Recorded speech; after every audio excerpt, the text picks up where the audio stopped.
할렐루야. 시간이 지나가면서 이 성막에 대한 비밀과 뚜껑이 열려지면서 하나님께서 계획하시고 의도하신 것이 무엇인가를 우리가 확실하게 발견하고 인도받게 되어지는 것을 보게 됩니다.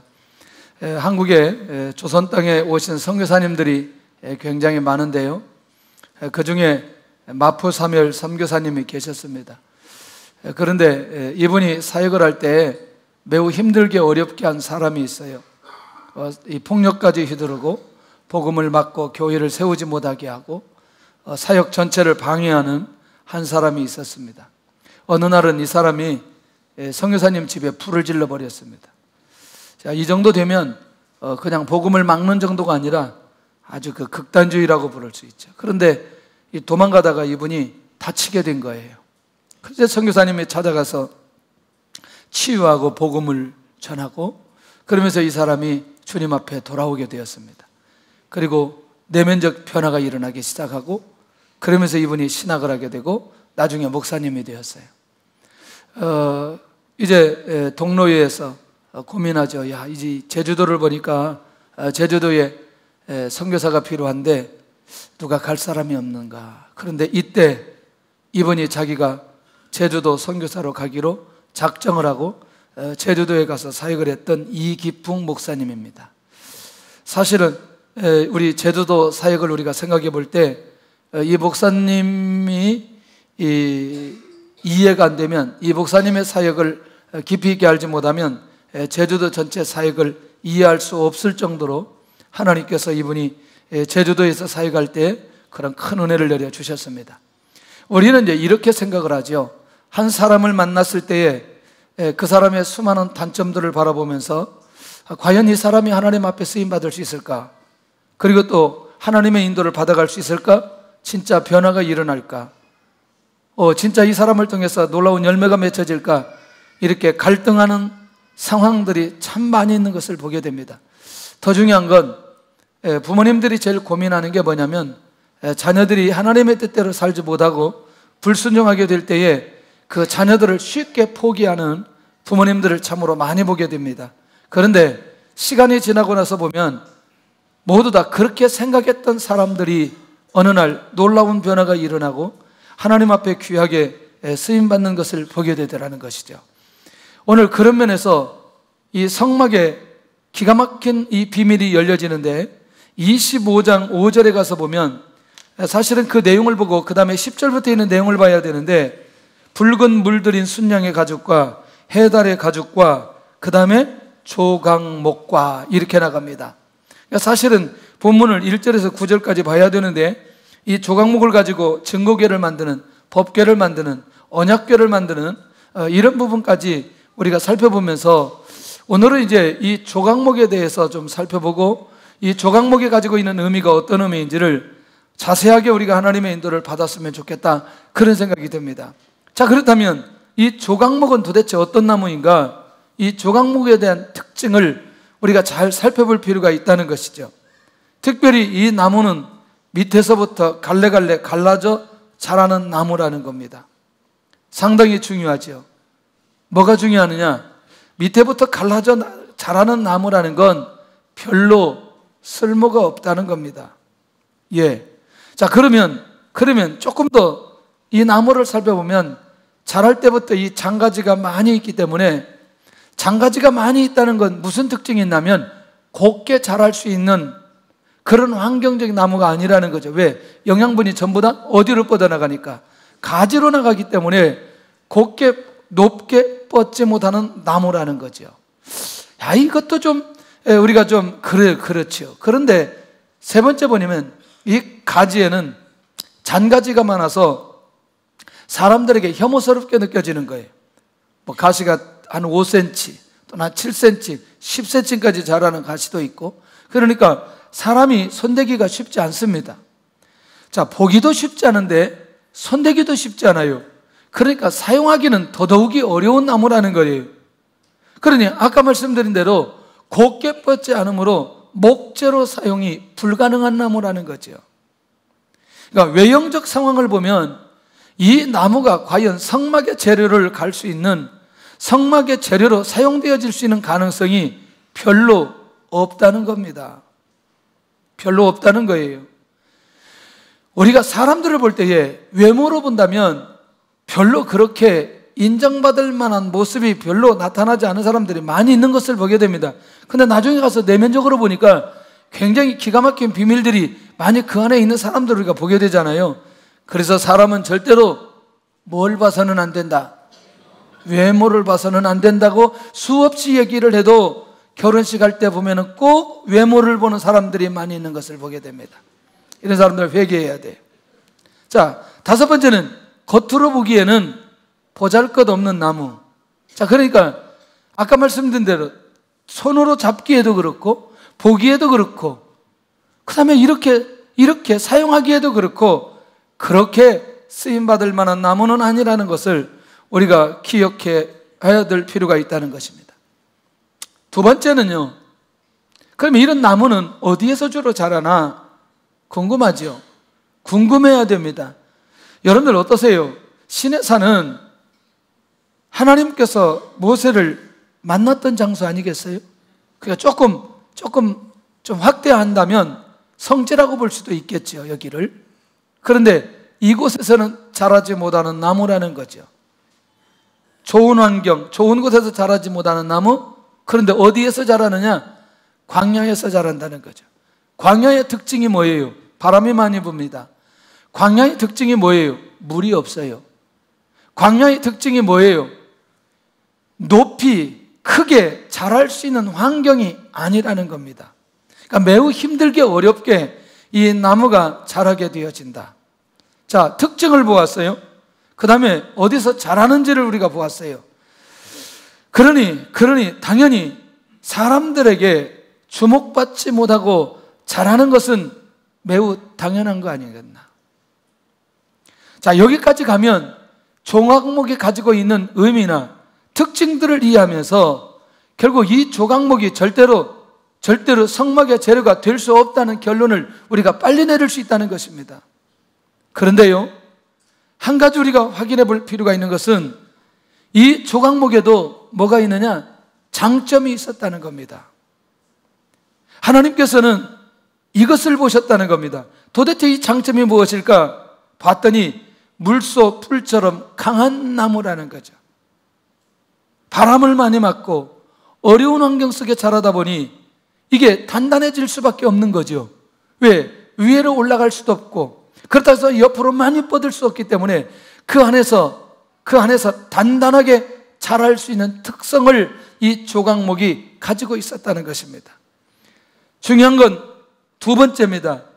작지만 볼품이 없지만 절대로 변형되지 않는 나무였다는 거예요. 잘 쉽게 변하지 않는 나무. 예.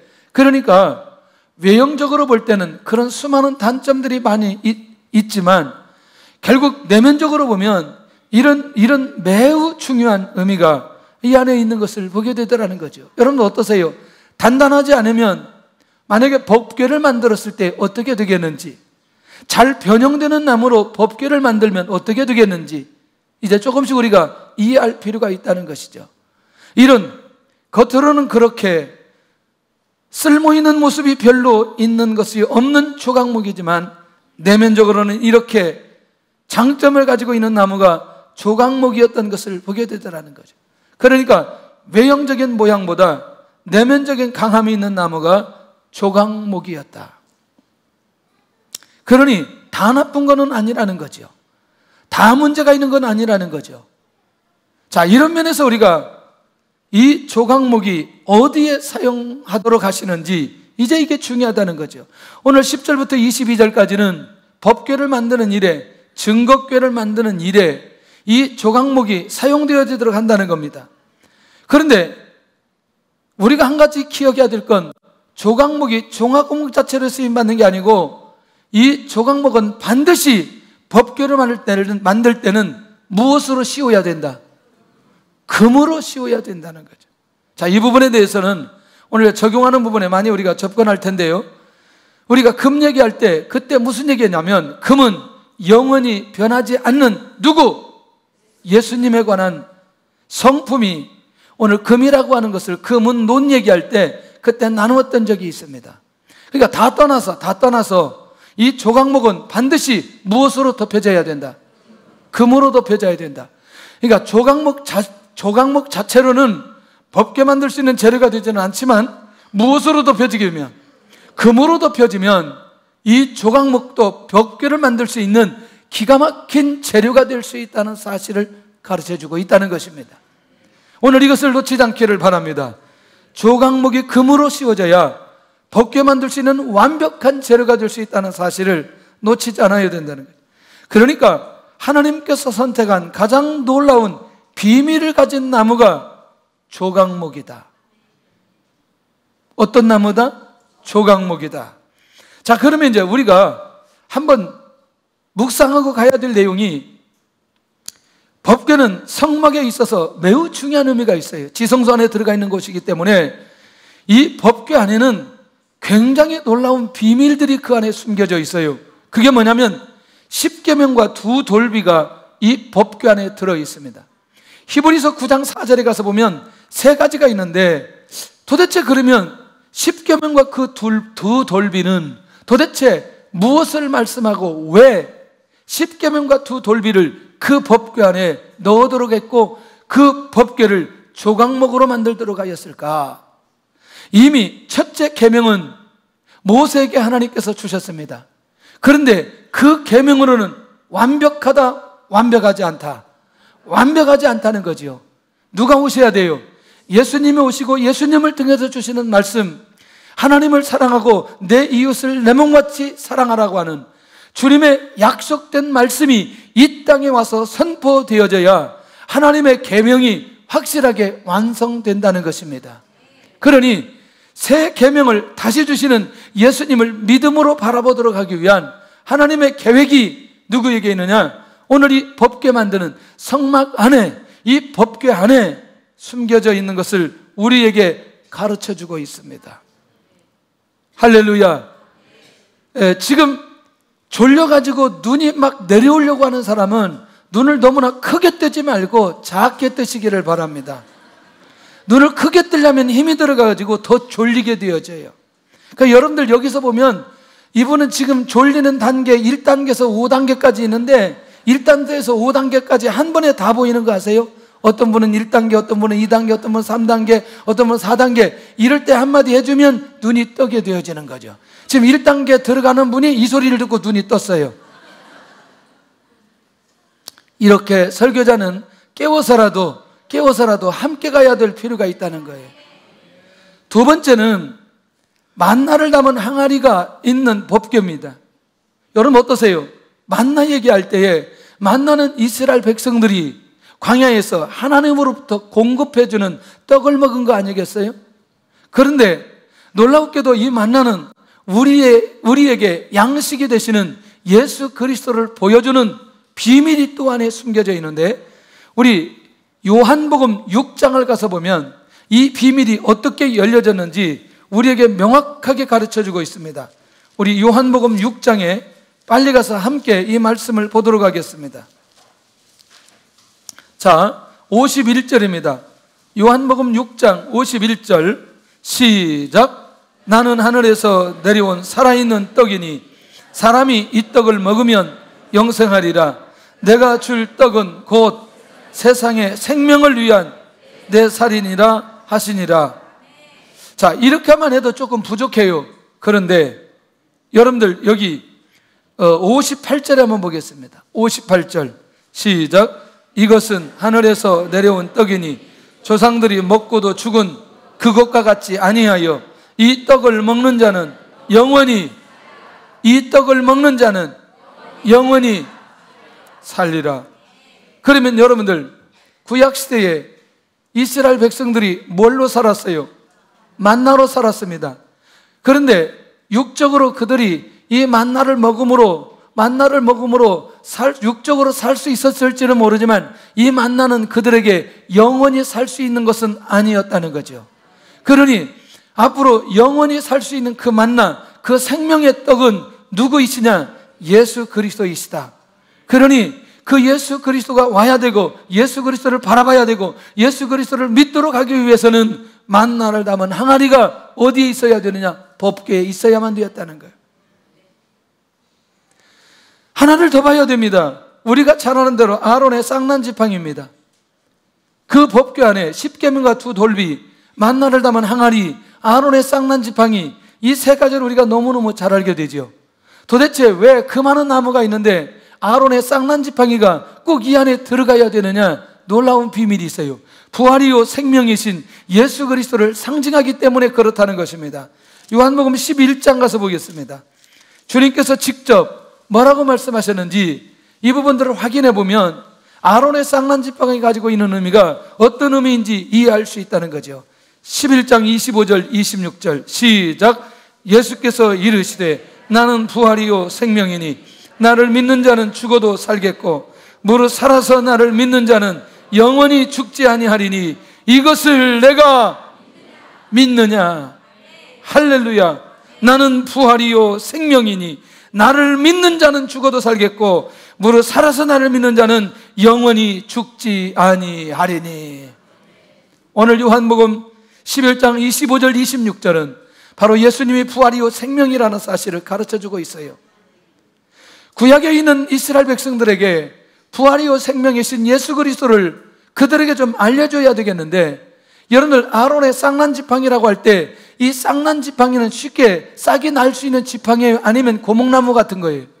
그렇습니다. 그러니까 절대로 뭐가 날 수 없느냐? 싹이 날 수 없는 지팡이인데 하나님의 능력으로 그 지팡이에 싹이 났다는 거죠. 십자가의 부활은 이런 비밀이 있는 것을 보게 되더라는 것이죠. 그런 면에서 여러분들 구약 전체에 있는 성막의 내용들을 보면 하나하나 살펴볼 때마다 그 안에 모두 다 구약에 있는 사람들이 예수 그리스도를 바라보도록 하기 위한 하나님의 계획과 중심이 그 안에 숨겨져 있다는 것입니다. 그러니 법궤를 만드는 그 조각목이 그 법궤 안에 있는 이 기가 막힌 그리스도를 예표하도록 그 법궤를 만드는 그 일에도 무엇으로 써야 되고 금으로 써야 되고 그 안에 있는 모든 내용들도 세 가지의 내용들도 결국은 누구를 바라보도록? 예수님을 바라보도록 하게 합니다. 이게 놀라운 하나님이 계획하시고 의도하신 것을 우리가 놓치지 않아야 된다는 것입니다.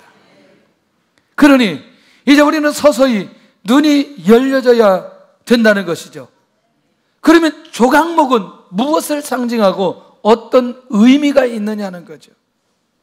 어떤 의미가 있고 무엇을 상징하고, 그럴 때 이 조각목과 오늘 내가 무슨 상관이 있냐는 거죠. 에덴 동산에서 죄를 짓고 두려워하는 사람들, 지금도 죄를 짓고 두려워하는 사람들, 그 사람들을 상징하고 있는 것을 보게 된다는 거죠.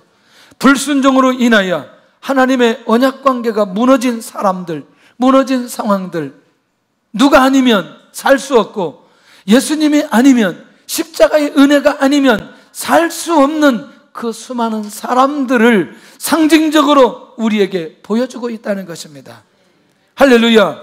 그런데 그런 사람이라 한다 할지라도 누구를 만나는 순간부터, 예수님을 만나는 순간부터 무너진 관계가 회복되기 시작한다는 것입니다. 두 번째는 죄로 인해서 하나님의 축복의 현장에서 쫓겨나 저주 속에 살아야 될 사람들을 지칭하고 있는 것을 보게 된다는 거죠. 죄를 지었기 때문에 하나님의 축복이 거절되고 하나님의 축복을 받을 수 없고, 하나님의 축복을 받을 수 없으니 죄를 지었으니 날마다 두려워하고 고난 속에 있어야 되는 사람을 상징적으로 보여주고 있다는 것입니다. 그러니 죄를 지은 것 때문에 두려워하는 모든 사람들이 주님을 만나는 순간에 결국 하나님의 형상이 회복되어지고 죄의 문제가 회복되어지는 기가 막힌 일들이 누구를 통해서 이루어지느냐? 예수님을 통해서 이루어지도록 하기 위한 의도가 이 안에 있다는 것입니다. 세 번째는 여러분들 죄를 짓고 난 이후에 하나님께서 아담과 하와를 찾아오셔서 뭐라고 말씀하시냐? 너는 흙이니 어디로 돌아가리라? 흙으로 돌아가리라. 그러면 아까 여러분들 이 떡을 먹는 자는 영원히 뭐하지 아니하리라? 죽지 아니하리라.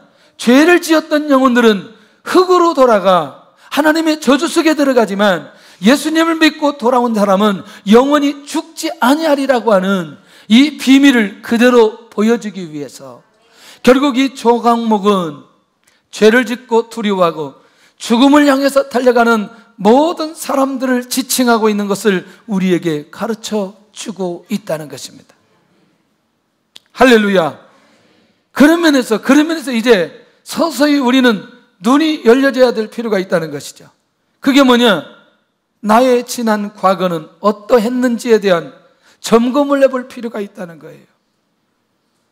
죄 때문에 하나님의 관계가 무너져 버렸고 사람의 관계가 무너져 버렸고 하나님 앞에 불순종함으로 수없이 두려움 속에 살았던 우리의 자신들, 어쩌면 죽음을 향해서 끝없이 달려가야만 하는 우리를 오늘 하나님의 은혜로 예수님이 찾아와 주셔서 우리를 얼마나 귀하게 은혜를 내려주시고 회복시켜 주셨는지 지난 과거를 생각해 보면 주님의 은혜가 얼마나 놀랍고 큰지를 우리는 확인하면서 갈 필요가 있다는 것입니다.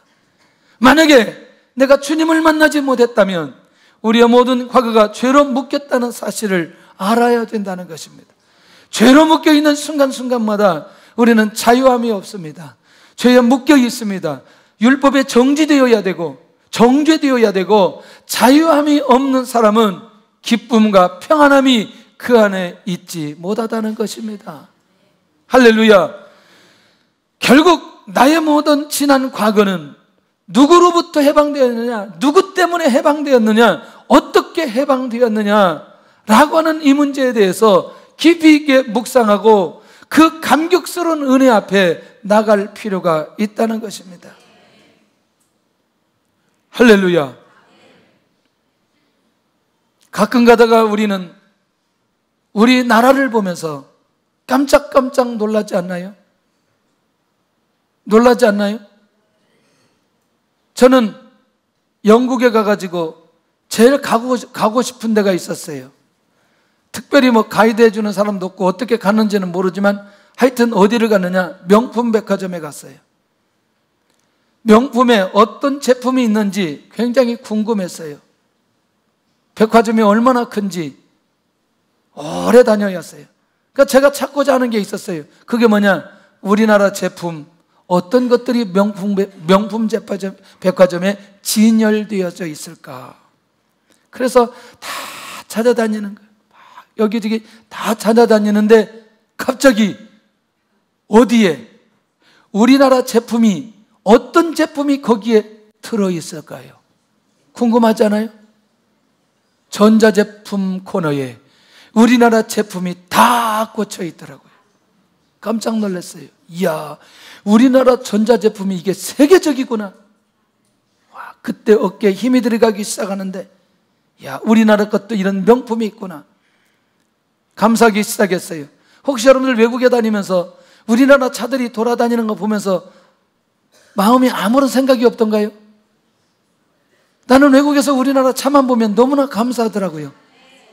뭐 이런저런 일들이 한국에 많이 있지만 이런 차들이 돌아다닌다. 특별히 외국에 나가서 한국 핸드폰 보면 너무너무 충격이, 그리고 매장 전체가 한국 핸드폰이에요. 이게 우연이 되었다고 생각하지는 않기를 바랍니다. 이번에도 아시안 게임을 했고 올림픽도 하고 월드컵도 하고 이런 경기할 때마다 저는 깜짝 놀라는 거죠. 어떻게 세계 10위 안에 우리나라가 그렇게 올라갈 수 있을까? 경기력이 그때까지 그렇게 올라갈 수 있을까? 깜짝 놀라는 거죠. 어떻게 하나님께서 우리의 민족을 이렇게까지 만들어 주셨을까? 저는 이게 하나님의 은혜라고 생각합니다.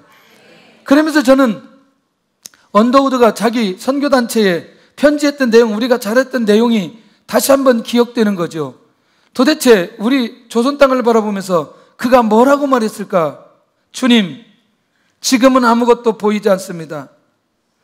주님, 메마르고 가난한 이곳 조선 땅, 나무 한 그루 시원하게 자라지 못하고 있는 이 땅에 저희들을 옮겨다 심으셨습니다. 그 넓고 넓은 태평양을 어떻게 건너왔는지 그 사실 자체가 기적입니다. 주께서 붙잡아 뚝 떨어뜨리신 놓으신 듯한 이곳, 지금은 아무것도 보이지 않습니다. 보이는 건 그저 고집스럽게 얼룩진 어둠뿐, 어둠과 가난과 인습에 묶여있는 조선 사람 뿐입니다. 그들은 왜 묶여 있는지도, 그것이 고통이라는 것도 모르고 있습니다. 고통을 고통인 줄 모르는 자에게 고통을 벗겨주겠다고 하면 의심부터 하고 화부터 냅니다. 조선 남자들의 속셈이 보이질 않습니다. 이 나라 조정의 내심도 보이질 않습니다.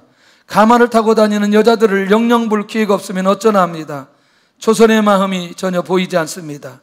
그리고 저희가 해야 할 일이 보이지 않습니다. 그러나 주님 순종하겠습니다. 겸손하게 순종할 때에 주께서 일을 시작하시고 그 하시는 일을 우리들의 영적인 눈으로 볼 수 있는 날이 있을 줄 믿습니다. 그러면서 계속해서 이 편지는 지속됩니다. 그러면서 우리가 한번 생각해 볼 필요가 있다는 거죠. 우리 민족이 이렇게 되어진 것은 무엇 때문인지를 우리가 생각해 봐야 된다는 거예요. 할렐루야. 이것을 우리 개인적인 상황 속에 접근해 본다면 어쩌면 우리가 조각목과 같은 우리의 인생을 우리 지난 과거를 묻지 않고 모든 것들로부터 자유하게 만들고 하나님의 법궤를 만드는 그 재료로 쓰임받게 하신 하나님의 은혜가 우리 민족 안에도 일어났다고 보는 거지요.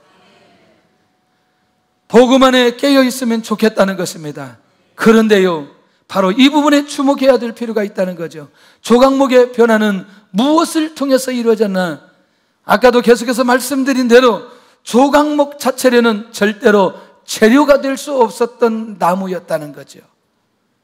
우리 자체로는 절대로 법궤를 만들 수 있는, 하나님의 뜻을 이룰 수 있는 그런 사람이 될 수 없었지만 주님이 내 안에 계시고 주님이 나를 인도해 주시고 주님께서 나를 변화시켜 주셔서 주님께서 나에게 사명을 주셔서 오늘 이 자리에까지 있게 해 주셨다는 사실.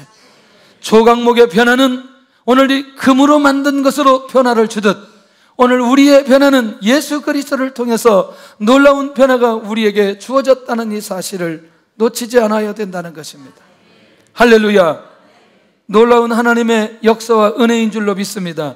두 번째는 이 조각목은 땅으로부터 분리되고 특별히 이 조각목이 다듬어질 때에 조각목이 아니고 법궤 만드는 성막의 재료로 성물로 바뀌어질 수 있었다는 것이죠. 문제는 뭐냐? 우리가 죄를 끊어내고 죄성을 끊어내고 세상으로부터 모든 것들을 끊어내고 우리의 잘못된 성품들이 다듬어지고 오늘 그리스도 안에서 영적인 성숙함이 우리 안에 있을 때에 하나님의 임재를 상징하는 그 법궤를 만드는 재료가 될 수 있다는 사실이죠. 끊임없이 우리는 하나님 앞에 기도하기 시작합니다. 하나님 응답하여 주옵소서. 지금이 그때인가요? 지금이 이때인가요? 그때마다 하나님께서는 우리를 그릇 만들어 주시기 시작합니다. 세상에 좋아하는 것 끊어내게 만들고 우리의 죄성을 끊어내게 만들고 하나님께서 원하지 않는 것 끊어내게 만들면서 우리를 거룩한 성물로 만들어가기 시작합니다. 그러면서 하나님의 때가 되면 하나님께서 응답해 주시기도 하고 하나님의 뜻을 이뤄가는 자리에 우리를 세워주시기도 하고 하나님의 비전이 이루는 자리에 우리를 세워놓고 그 일을 감당하게 해주시는 것을 보게 되더라는 것이죠. 오늘 주님께서 우리에게 역사해 주십니다. 이것은 안 된다. 이것은 죄이기 때문에 안 된다. 이건 버려야 된다. 이건 하나님이 기뻐하지 않는 거다. 이건 내려놓아야 된다. 끊임없이 말씀하실 때에 우리 안에 있는 내면적 변화들이 일어나야 될 필요가 있다는 것입니다. 그때에 비로소 오늘 온전한 그릇이 되어진다는 겁니다. 세 번째는 뭐냐면 조각목이 성막을 만드는 자들의 손에 들려질 때에 결국 법궤를 만들게 되어진다는 것입니다. 오늘 우리의 자신들이 누구의 손에 들려져야 되느냐? 주님의 손에 들려져야 된다는 거예요. 할렐루야. 땔감으로밖에 사용될 수밖에 없었던 이 나무의 변화는 결국 성막 만드는 자들의 손에 들려지게 될 때에 결국 이 땔감이 법궤를 만드는 데까지 가게 되는 기가 막힌 변화가 일어나게 되는 것을 보게 되더라는 거죠. 우리의 의지를 주님에게 관찰하지 말고 주님의 뜻이 내 안에 나타나도록 주님의 뜻을 찾고 주님의 말씀이 들려지고 주님 앞에 깨어 있어야 된다는 비밀을 우리에게 가르쳐주고 있다는 것입니다. 할렐루야. 오늘도 우리 모두가 주님의 손에 들려져야 됩니다. 할렐루야. 주님의 뜻이 나타나게 되어져야 된다는 거죠. 그러려면 결국 주님께서 우리를 쓰시려고 할 때에 마음껏 쓰시도록 그 손에 들려지는 성도들이 될 수 있기를 바랍니다. 자기의 의지를 내려놔야 됩니다. 자기의 욕심을 내려놔야 됩니다. 자기의 죄성을 내려놔야 됩니다. 그러면 주님의 손에 들려질 수 있다는 것입니다. 누가 나를 지목해서 불렀나요? 하나님이 나를 지목해서 부르신 거 아니나요? 누가 나를 변화시켜 주셨어요? 내가 믿음으로 주를 바라보는 순간에 하나님의 능력이 구원이라는 것으로 나에게 나타난 거 아니나요? 나의 신분을 누가 이렇게 격상시켜 주셨어요? 주님이 격상시켜 주셨어요. 마귀의 자녀에서 하나님의 자녀로 바꿔주셨어요. 그러니 주님의 손에 들려지고 주님에 의해서, 주님 따라 주님의 말씀에 의해서 살아가는 건 당연한 거 아니냐는 거죠. 이 과정을 통과하게 되어질 때에 비로소 하나님의 임재의 역사가 일어나게 되어지는 것을 우리에게 가르쳐주고 있다는 것입니다. 그렇다면 이 조각목의 확실한 변화를 경험한 사람은 누구일까? 여러 번 말씀을 나눌 때에 특별히 이스라엘에는 목 축업을 하기 때문에 목자들의 삶이 매우 중요했습니다. 두 사람을 얘기할 텐데 다윗도 목자였고 모세도 목자였습니다. 그런데 우리는 이스라엘 민족의 지도자로만 모세를 생각하게 되는 것을 보게 됩니다. 그런데요, 40년 동안 단 한 사람도 모세에게 집중해 준 사람이 없어요. 단 한 사람도 찾아와서 모세를 찾아와서 방문한 사람도 없어요. 40년 동안 그는 양과 씨름하게 되어져 있습니다. 그런데요, 그러면 양과 씨름했던 이 모세를 그냥 양과 씨름했던 그것 때문에 하나님께서 모세를 찾아왔느냐? 그게 아니었다는 거죠. 모세 안에 꿈틀대는 게 있었습니다. 지난번에도 우리가 봤던 내용이 히브리서 11장에 있는 내용입니다. 히브리서 11장 다시 한번 우리 가서 확인해 볼 필요가 있습니다. 복음과 모세와 어떤 관계가 있는지. 자, 24절부터 보겠습니다. 히브리서 11장 24절부터 26절까지 시작. 믿음으로 모세는 장성하여 바로의 공주의 아들이라 칭함받기를 거절하고 도리어 하나님의 백성과 함께 고난받기를 잠시 죄악의 낙을 누리는 것보다 더 좋아하고 그리스도를 위하여 받는 수모를 애굽의 모든 부하보다 더 큰 재물로 여겼으니 이는 상조심을 바라봅니다.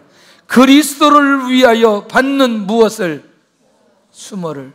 이미 예수 그리스도를 바라볼 뿐만 아니라 주님을 위해서 받는 수모까지도 감당할 수 있는 마음의 자세가 모세에게 있었다는 것입니다. 모세를 그냥 불렀다고 생각하지 않기를 바랍니다. 그냥 양치기였기 때문에, 천한 직업이었기 때문에 천한 직업을 가졌던 모세를 그냥 불렀다고 생각하지 않기를 바랍니다. 이런 내면적인 것들이 모세 안에 있었던 것을 보게 됩니다. 40년 만에, 80년 만에 하나님은 모세를 찾아옵니다. 그리고 모세를 거룩하게 만듭니다. 내 발에서 뭘 벗어라? 신을 벗어라. 여기는 거룩한 땅이니. 그러면서 모세를 거룩하게 만들면서 이제는 모세의 인생 가운데 이렇게 살지 않도록 어떻게 조각목으로 변화되는지를 하나님께서 불러주시는 현장이 출애굽기 3장의 현장임을 우리가 잊어서는 안 된다는 거예요. 오늘도 이 시간도 이 시대에도 내 상황과 상관없이 예수님 중심으로 예수님만 해서 고난 속에서 절망 가운데 주님을 붙들고 있는 그 사람, 조각목과 같은 놀라운 변화가 일어날 사람인 것을 믿으시기를 바랍니다. 그런 면에서 두 번째 사람이 누구냐면 우리는 다윗 얘기할 때에 가장 먼저 나오는 게 목동 다윗을 얘기합니다. 그러나 목동 다윗이기 때문에 하나님께서 다윗을 불렀다고 생각해서는 안 된다는 겁니다. 7명이 다 기름을 부어 왕으로 될 수밖에 없는 외적인 환경을 가졌지만 하나님께서 허락하지 아니하고 들에서 양치는 다윗을 불러오도록 만듭니다. 그런데 다윗이 그렇게 부르심을 받았을 때에 다윗이 가지고 있는 신앙적 영적인 정서가 그 안에 있었다는 거예요. 그것이 사도행전 2장 25절부터 다윗이 고백했던 내용 가운데 기가 막힌 고백이 그 안에 있는 것을 보게 됩니다. 다윗이 어떤 사람인지 어떤 고백을 했는지 2장 25절부터 28절까지를 보는데 그냥 보지 않기를 바랍니다. 시작. 다윗이 그를 가리켜 이르되 내가 항상 내 앞에 계신 주를 배웠으며 나로 요동하지 않게 하기 위하여 그가 내 우편에 계시도다. 그러므로 내 마음이 기뻐하였고 내 혀도 즐거워하였으며 육체도 희망에 거하리니 이는 내 영혼을 음부에 버리지 아니하시며 주의 거룩한 자로 썩음을 당하지 않게 하실 것이미로다. 주께서 생명의 길을 내게 보이셨으니 주 앞에서 내게 기쁨이 충만하게 하시리로다. 할렐루야. 누구 얘기예요? 누구 얘기예요? 다윗 얘기입니다. 그런데 왜 갑자기 베드로가 다윗 얘기했을까? 지금 다윗 얘기를 누구든지 주의 이름을 부르는 자는 구원 얻으리로다 2장 21절을 얘기했는데, 이게 이 2장 21절을 더 확대시키면서 이 유대인들이 예루살렘 성 안에 있는 사람들이 복음을 받기를 원하는데, 그들이 복음을 받도록 하기 위해서는 그들이 그렇게 유명하게 인정하는 다윗 얘기를 해야 되는 거예요. 그런데 그 다윗이 매일매일 내가 주를 배웠으며, 그분이 누구다? 이 그리스도이시다. 그 말하고 있는 거예요, 베드로가. 여러분들, 다윗이 조각목의 변화가 일어날 수 있었던 결정적인 상황은 매일 내 앞에 계신 주를 배웠던 다윗의 고백. 그런 면에서 오늘 하나님 내 삶 속에서도 이런 변화가 일어나기를 원합니다. 고백하는 사람은 내 앞에 계신 주를 매일 내가 뵐 수 있는 다윗의 고백처럼 그렇게 이 시대에도 고백하며 살아가야 될 필요가 있다는 것입니다. 할렐루야. 세 번째 인물이 있습니다. 잘 드러나지 않는 인물 삼갈입니다. 이 사람은 신분이 농사꾼입니다. 그런데 기회만 있으면 블레셋 군대들이 쳐들어와서 이스라엘 민족을 매우 힘들고 어렵게 만듭니다. 농사짓다가 사명을 받습니다. 이제 사사로 부르심을 받는데 소모는 막대기로 블레셋 군대를 600명을 죽입니다. 소모는 막대기, 칼도 아닌데 오죽하면 막대기라고 얘기했을까? 그런데 그 막대기로 몇 명을 죽인다? 600명을 죽인다.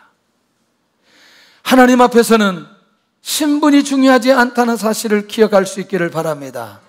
할렐루야. 그리고 그 한 절, 삼갈은 소모는 막대기로 블레셋 군대 600명을 죽였다고 하고 끝나버려요. 그런데도 이 사사의 이름 안에 누가 들어가느냐? 삼갈이 들어가는 것을 보게 되더라는 거예요. 할렐루야.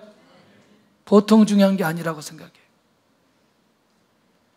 너무나 중요하다고 저는 생각합니다. 오늘 우리는 예수님을 믿으면서 영적 우울증에 빠진 사람들이 매우 많이 있다는 것이죠. 저는 굉장히 위험하다고 생각하는 겁니다. 왜 그러느냐? 이게 주님을 인격적으로 만나야 되는데, 주님을 만나면 내 인생이 반드시 변화되는데 주님을 깊이 있게 못 만나는 거죠. 주님을 깊이 있게 못 만나니까 항상 자기 신분에 대해서, 자기 과거에 대한 두려움이 그 사람을 지배하는 순간에 일어설 수 있는 힘이 하나도 없게 되어진다는 거예요. 내가 예수님을 제대로 만나면 우리의 과거가 전혀 문제되지 않는다는 사실을 경험하게 된다는 거예요. 할렐루야. 예수님의 제자들이 그렇습니다. 구약시대 선지자들이 다 그랬어요. 그들의 신분, 그들의 과거, 그들이 하나님 앞에서는 중요하지 않았다는 것이죠. 이 시대에도 모세와 같은, 다윗과 같은, 삼갈과 같은 이런 사람을 계속해서 하나님께서 찾고 계신다는 겁니다. 오늘 그 일에 쓰임받을 수 있기를 바랍니다. 오늘 내가 이 시대의 조각목입니다. 주님, 내가 주님과 함께 하기를 원합니다. 주님 지키시고 인도해 주시옵소서. 은혜 내려 주시옵소서. 우리는 무디 얘기를 안 할 수가 없습니다. 구두수선공 무디. 예수님 믿고 구원받고 교회 나가는데 교회 선생님이 아파서 더 이상 주일학교를 할 수가 없어요. 어쩔 수 없이 무디는 교사로 들어가고 그때부터 전도하기 시작합니다. 내가 만난 예수님, 내가 이 아이들에게 이 복음을 전해야 되겠다고 생각하고 이제 그가 복음을 전하기 시작한 이후로 1858년 그가 속해 있는 주일학교에 15,000명이나 되는 주일학생들이 모이게 되어졌다는 거예요. 놀랍지 않아요? 만약에 신분으로 사람을 뽑아서 하나님의 일을 맡긴다면 과연 이 일이 가능했겠냐는 거죠. 그렇지 않다는 겁니다. 누가 주님에게 붙들림을 받는지 오늘 이후로 이 무디는 드디어 이제 집회를 다니기 시작합니다. 무디 학교를 세우기 시작합니다. 수많은 사람들을 만납니다. 생기를 만나기 시작하면서 이제 한 사람이 찬양하고 한 사람이 복음을 전거하고 가는 곳곳마다 수많은 사람들이 일어나기 시작합니다. 하나님께서 일하시는 거 아니겠어요? 하나님의 역사 아니겠어요? 우리는 우리 스스로 뭔가 할 수 있다는 생각을 많이 하지만 그러나 그것은 큰 의미가 없다는 것입니다. 주께서 우리를 붙들어 주셔야, 은혜를 내려주셔야 하나님께서 이런 놀라운 응답과 역사를 결과물로 주시는 것이지, 결국 우리 스스로의 힘으로는 할 수 있는 게 아무것도 없다는 것입니다. 할렐루야. 저는 그런 면에서 자라나는 학생들에 대한 기대가 굉장히 많이 있습니다. 지금 애들이 너무나 사무엘처럼, 그런 사람들은요 100만 명에 한 명이에요. 사무엘처럼 자라는 애들은. 맞아요? 특별히 하나님께서 불러주셔야 돼요. 다 중고등학교 때 할 일 다 해보고 갈 때 다 가보고 그런 애들이 나중에 인물이 된다니까요. 아멘을 별로 안 하는데. 그래서 저는 그런 아이들을 매우 좋아해요. 왜냐하면 변화될 수 있는 가능성이 많이 있기 때문에. 얘들이 변화되면 주의 은혜이죠. 어렸을 때부터 너무너무 잘 자라고 거룩하게 자란 아이들은 주의 은혜라고 별로 얘기 안 해요. 저처럼 그렇게 망나니로 자라야 변화됐을 때 주의 은혜라고 얘기하는 거예요. 제가 얼마나 망나니인지 여러분들 잘 모를 거예요. 우리 형수가 밑에서 밥을 하면 위에서 오줌을 싼 사람이에요. 제가 감나무에 올라가가지고 동네에 있는 닭은 전부 다 우리 거예요. 다 먹어야 돼요. 종종 우리 교회 와가지고 저한테 신앙간증하는 그 제주도의 문찬식 목사님 얘기 들어보면 이분이 약간 말이 쉽지 않아요. 말이 아직도 거듭이 안 났는데 목회하면서 이게 굉장히 힘든 것 같더라고요. 요즘에 얘기 들어보면 이게 말이 좀 거듭나야 되는데, 일단은 수틀리면 욕이 나와야 되는데 욕이 안 나오고 이걸 절제하려니까 너무너무 고통스러운 거지. 근데 기대가 되는 거죠. 기대가. 근데 이 목사님이 나한테 기도의 제목을 주면 내가 잊을 수가 없어요. 왜냐하면 그 당당한 분이 나한테 기도의 제목을 줄 때는 거의 풀이 죽어서 기도의 제목을 주기 때문에 그래요. 저 기질이 살아나야 되는데. 금요일 날 제가 그 사역을 놓고 여러분들 얘기할 때 1200만 원 제가 얘기를 했어요.